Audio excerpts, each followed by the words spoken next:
Alright, so before we get started, one thing, I come with a little bit of bad news regarding the filler schedule. So basically throughout all of May, it's been confirmed for filler as well. And a little inside source, and he's actually very reliable. If some of you watch my manga reviews, I actually told you that this source gave me a little preview of what was to happen with the upcoming chapter, and he was right, so you can take his word for it. They just finished the storyboards for the canon episodes in March, so they haven't even really gone all the way through with the animating process or anything like that. So it'll be a bit before we get canon. Maybe, hopefully, June will be the special month. But just wanted to let you guys know that. And the next episode is actually going to be a pretty interesting filler. It's actually a Road to Ninja one-shot that was released a while back by Kishimoto himself. So I'm interested to see it animated. It looks like it's going to be a fun time. And actually, I'm in a good mood because this filler episode was actually pretty damn enjoyable. I thought that they handled it a lot more nicely. And if you probably watched the last one with this one, it will make the last one seem a little more interesting as well because it ties up. You got the Akatsuki, Deidara, and Sasori in there. You also got Yamato. Like, goddamn, Yamato got some screen time. Holy shit, where's that dude been? So, you know, we got that dude as well. And it was all around just really enjoyable. And I have a little bit of respect for this guy, Tatsuwaki, the samurai guy.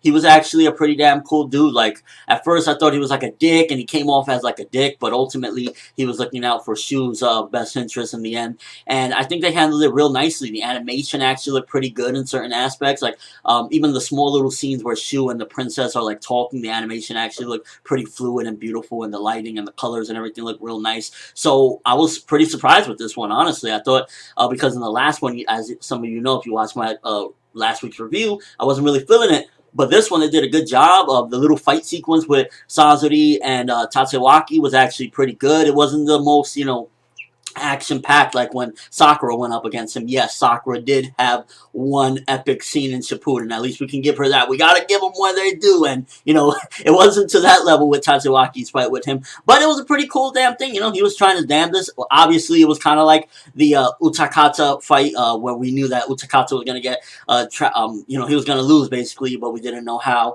And it was kind of the same thing in there. It was like this, I know Tatsuwaki is going to lose, but, you know, oh man. And ultimately, it came out pretty damn nice. I'm not gonna lie. He fought like a warrior, and even after he fell, he still, you know, was thinking about those two, the princess and Shu. And in all honesty, even though he had them, he had Shu as a captive and everything, I think that he was just really like kind of being like a father figure to him, and that was really his ultimate goal and everything. So Tatsuwaki actually gained my respect even as a filler character. I thought it was pretty nicely done, and then seeing him go up against Naruto and like basically disintegrating from finally having no regrets, I thought that was a nice way instead of, you know, because in all the filler episodes, we just keep on seeing people getting sealed, but to actually see him disintegrate, which shows that basically the reason a lot of these people can be Edo Tensei is because they died with regrets, maybe that's where they're trying to tie it in. Obviously, this is filler, so you can't think too much into it, but that's a big estimation, a big guess, I guess you could put into it, that, you know, maybe it's really that they're there because they have regrets. Who knows if you can Edo Tensei somebody that died without regrets. That's a big possibility.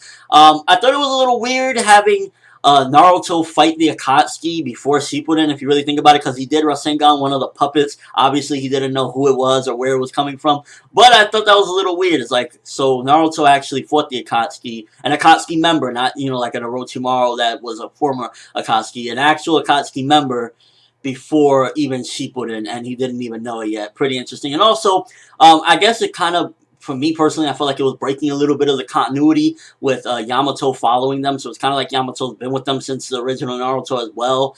But then, like in Shippuden, he didn't seem all that familiar with them. So I was a little intrigued in that. It's like kind of like messing with continuity a little bit. And also that he knew, you know, he's seen Sasori and all his puppets and everything. Well, he didn't really see Sasori. He saw the puppets for the most part because he was like on the outskirts of it.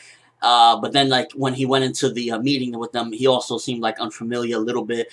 So I'm not so sure exactly continuity-wise, because it's been a long time, to be honest with you. I can remember exactly what Yamato knew and didn't know in the beginning of Shippuden. That's where I gotta go do my job and rewatch the beginning.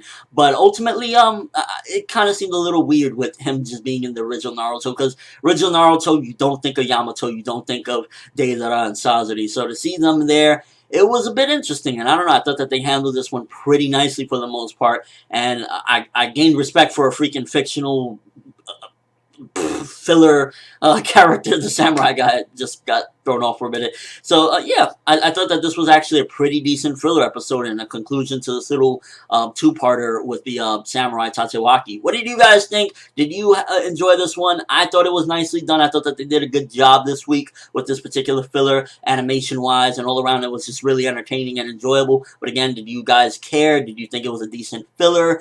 And also, are you looking forward to Road to Ninja one-shot being animated next week? I think that's going to be a really awesome one. I think not only myself, but you guys are going to like it as well. If you see my one-shot review, then you know that it's going to be pretty freaking enjoyable. And it's a pretty cool thing to add to Road to Ninja as well, if you see Road to Ninja. So yeah, that's all I have for this review. Thanks for watching. Hope you enjoyed.